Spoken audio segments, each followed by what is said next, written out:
Is your e-commerce brand average? Are you part of the average brand in terms of stats? I often get the question, what should my MER look like? What should my CTR look like? What should my ROAS look like? What should my website conversion rate be? Well, I want to show you in today's video, what does the average e-commerce brand look like so that you can try and replicate or aim for each of these benchmarks to improve your e-commerce brand. If you're new to the channel, you don't yet know who I am. My name is Justin and I'm the founder at paidadvertising.com, an online marketing growth firm specializing in elevating thriving brands by simplifying e-commerce growth. So let's get straight into today's video. So after having spent, and that was a crazy stat by the way, side tangent, but we've spent over $12 million on ads at paidadvertising.com in the last 3 years, and I realized that we are on track to spend $10 million this upcoming year. Our run rate of ad spend has dramatically increased in the last year alone, and that's quite crazy to see. And that allowed us to also see various stages of e-commerce brands, right? Way back when I first got started in this space, I had usually the smaller brands, right? Brands making $10, $15, $20,000 a month, and that was kind of the range. Now we have brands making multi 8 figures a year amongst our client pool, and I can tell you now, having worked with 70 plus of these brands, I've got a pretty good gauge on what should the average stats be looking like, both on the ad platforms and in your Shopify backend.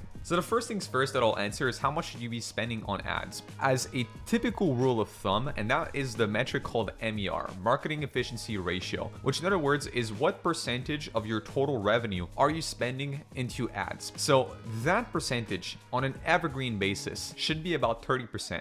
And in one-time basis or promotional periods or events or big product launches should be about 20%. Which that is directly linked, if you're new here to these metrics, MER is directly linked to blended ROAS. So as an example, an MER of 20% means a blended ROAS of 5. An MER of 30% means a blended ROAS of 3. Blended ROAS is your total Shopify revenue divided by your total ad spend out of all channels together. So where does that number come from? Well, that number 30% is usually the average number by which most brands are profitable. And here's the thing, if you're not profitable while you spend about 30% of your revenue on marketing, then that tells you there is something deeper here at play. You need to look into your unit economics. You need to look deeper into your product margins, your cost of delivery as a whole, and fix some of these smaller numbers to get profitable at about 30% MER. That's the first thing and first question answered, which was, once again, how much should I be spending? Now, the second thing that I want to bring up is website conversion rate, right? How much should your website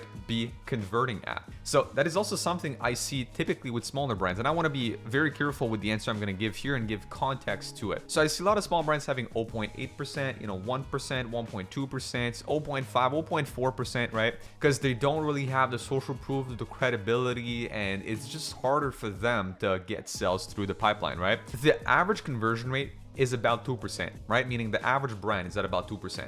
So that means if you're below 2%, you're below the average. If you're above 2%, you're above average. It's up to you to aim for whatever you want, but just so you know, the average is about 2%. And that is an average with a natural influx of both warm and cold traffic, because that's the catch. Sometimes I'll see small brands saying, I don't have a conversion rate problem. I converted 4%. But when you look at it, they have like 50, 60, 70% returning customer rate. And you realize that most of the traffic coming to the site is returning customers. So then you're like, well, it's not a real conversion rate because you need a lot of new eyeballs on that website to get your real conversion rate, which is again a healthy mix of new versus returning customers. Which leads me to my question number 3 that I want to answer, which is what should be your split to aim for in new versus returning customers?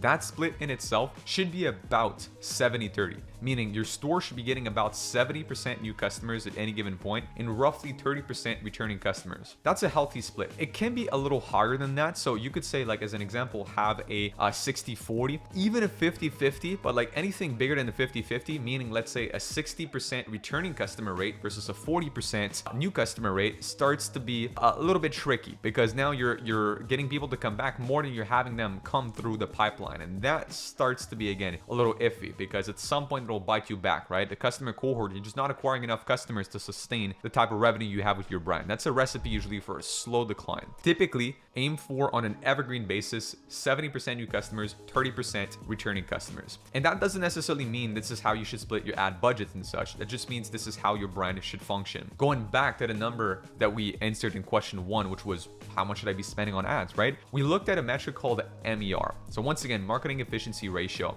That takes into consideration all all of your Shopify's revenue. So that means it counts revenue from returning customers, what they return from Klaviyo, or they return, as an example, from organic influencers, etc. So now I'll move a little bit more towards like the product side of things.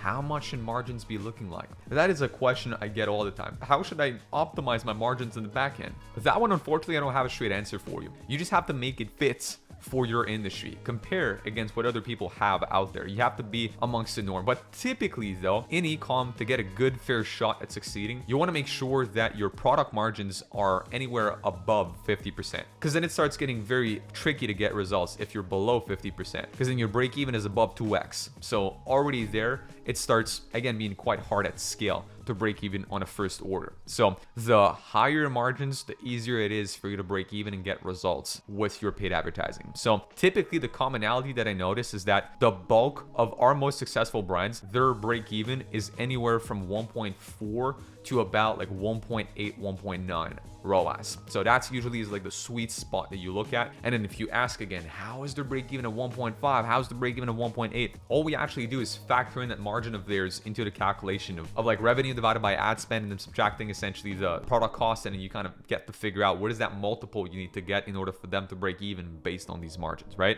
So long story short, to say the answer should be aim to have your margins worked down to a way where you can break even anywhere between 1.4 to 1.9. That is your sweet spot to have a good time when advertising.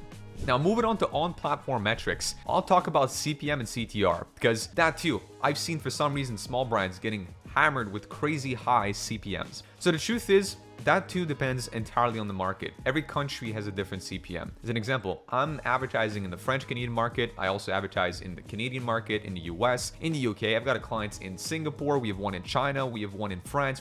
I've got clients all over the world, essentially, Australia, etc. Each country and even sub-region of a country has different CPMs. But as a rule of thumb, honestly, if you're getting anywhere higher than like $40 CPM, you're doing something wrong. Something's wrong with your ad account. Something's wrong with your messaging. There's something wrong somewhere.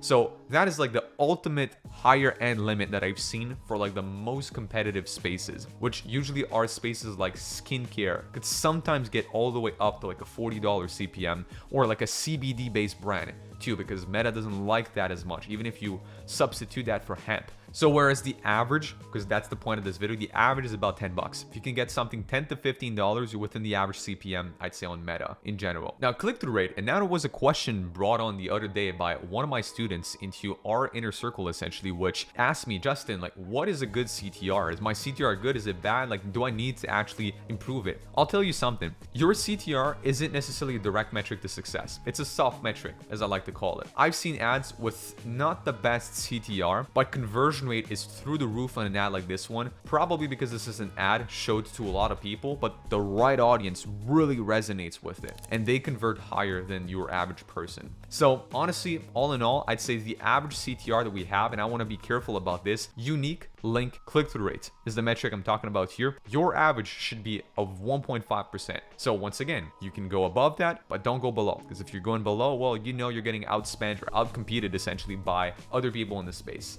Now, another question, and the last one I'll answer, is how many team members should I have for my e-commerce brand? That too depends, but I'll assume for a second you're bootstrapped, meaning you're like, you started this brand with your own money and you don't necessarily have the funds from a big VC, as an example, that's injecting cash into your business. So you have to make do with whatever revenue and profit you're left with at the end of the day. So brands that are doing about 0 to 500K should honestly have no more than 1 to 2 team members, meaning it's yourself with somebody else. Usually that's what it is. Then once you get past 500K a year, this is where you can get potentially like 1 to 2 team members once again, with maybe 1 or 2 agencies that you start working with. And great, now again, you're pretty optimized. And then past $1 million a year, this is when you can start hiring potentially like a second team member on your end. But seriously, one of the biggest mistakes I see small brands make is they hire too fast. Because in e-com, I think revenue is like this vanity metric that a lot of people, just like in a lot of space or like different industries and spaces, they feel like revenue is this metric for success. And it's like, oh, you know, our brand is making $1 million a year, but seriously, $1 million is nothing in e-commerce. It's great, you've gotten there, yes, but then start subtracting all the costs. You realize how fast this money is gone. $1 million in top line revenue, and great. Let's say you spent 30% MER, like we talked about earlier. Okay, you spent 300K. All right, so there's 300K in ad spend. Well, let's just say your product costs or your overall margins are about 50%.